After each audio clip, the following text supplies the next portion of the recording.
بسم اللہ الرحمن الرحیم۔ آج کی ویڈیو ان نوجوانوں کے لیے ہے جو شادی کر چکے ہیں یا ان کی شادی ہونے والی ہے۔ ایسے تمام میلز فیمیلز کے لیے آج کی اس ویڈیو میں چند گزارشات قرآن و حدیث کی روشنی میں عرض کروں گا۔ سب سے پہلی بات کہ جتنے بھی والدین ہیں وہ اپنی بچوں کی شادیاں کرتے ہیں تو ان کی نیت، ان کی سوچ یہ ہوتی ہے کہ ہمارے بچوں کا گھر آباد رہے۔ وہ اپنے بچوں کی خوشیوں کے لیے اپنے بچوں کا گھر آباد کرتے ہیں، بچوں کی شادیاں کرواتے ہیں۔ شادی کے بعد پھر لڑکا لڑکی، میاں بیوی، ان کی بھی یہ ذمہ داری بنتی ہے کہ اپنے والدین کی وہ خواہش پوری کریں اور اپنا گھر آباد رکھیں، اپنے گھر کو شاد و آباد رکھیں۔ اس کے لیے دونوں کی ذمہ داری ہے کہ وہ اس گھر کو اچھے طریقے سے چلاتے رہیں، لیکن یاد رہے کہ سب سے زیادہ ذمہ داری اس معاملے میں شوہر کی بنتی ہے۔ شوہر کی ذمہ داری اس وجہ سے بھی زیادہ ہے کہ نکاح اور طلاق کا بڑا اختیار شریعت مطہرہ نے شوہر کو دیا ہے۔ اب جہاں گھر میں میاں بیوی میں اگر اختلافات آتے ہیں تو اس کو سدھارنا،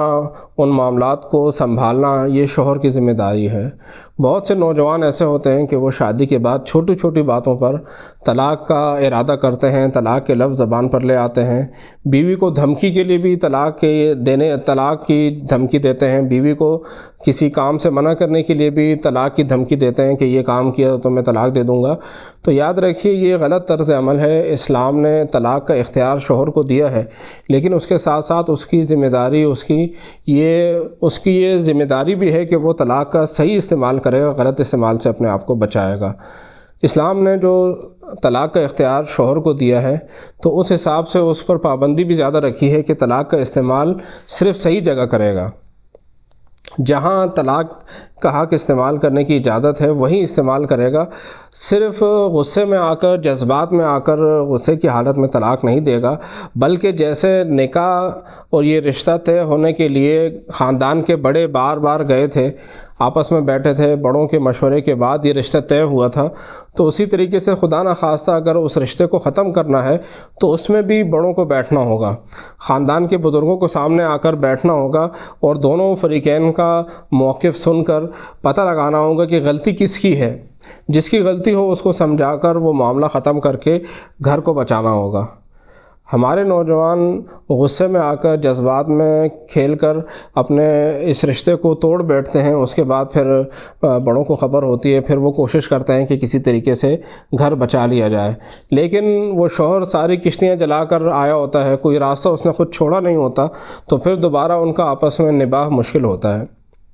اس لیے جس طریقے سے رشتہ طے ہوتے ہوئے تمام افراد بیٹھے تھے، آپس میں آنا جانا ہوا تھا، تحقیقات ہوئی تھی، معلومات ہوئی تھی، اس کے بعد رشتہ طے ہوا تھا، تو اسی طریقے سے خدا نخواستہ اگر رشتہ ختم کرنا ہے تو اس میں بھی پوری تحقیقات ہونی چاہیے تاکہ پتہ چلے کہ غلطی لڑکے کی ہے یا لڑکی کی ہے،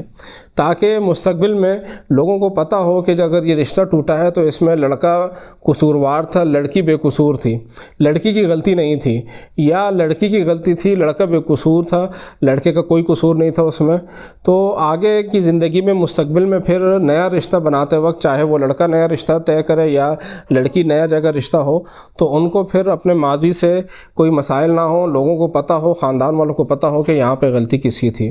اس لیے یاد رکھیے کہ شریعت مطہرہ نے شوہر کو اس بات کا پابند رکھا ہے کہ وہ فوراً ایک ہی موقع پر، ایک ہی الفاظ کے ذریعے، ایک ہی بار میں 3 طلاق نہ دے۔ 3 طلاق ایک ہی بار میں دینے کو طلاق بدعی کہا گیا ہے، طلاق بدعت کہا گیا ہے، یہ گناہ ہے۔ اگر شوہر ایک ہی بار میں 3 طلاقیں دیتا ہے تو یاد رکھیے وہ اس پہ گناہگار ہوتا ہے، شریعت مطہرہ کی خلاف ورزی ہے۔ جیسے نکاح کا طریقہ کار ہے اسی طریقے سے طلاق کا بھی طریقہ کار ہے۔ اسلام نے ہر اہم معاملے کے لیے پوری تفصیلات سے اسلام نے ہمیں نوازا ہے۔ نکاح کا بھی طریقہ کار مقرر ہے، جب خدا نخواستہ کا طلاق دینی ہو تو اس کے لیے بھی اسلام نے پورا طریقہ کار مقرر فرمایا ہے کہ اگر شوہر بیوی سے اپنا تعلق ختم کرنا چاہتا ہے، آپس میں جرگے ہوئے، پنچایت بیٹھی، آپس میں لوگوں کے خاندان کے بڑے بزرگوں نے صلح کی کوشش کرائی لیکن صلح نہیں ہو رہی، تو اب آخر میں اگر رشتے کو ختم ہی کرنا ہے تو شریعت مطہرہ کی تعلیم یہ ہے کہ شوہر صرف ایک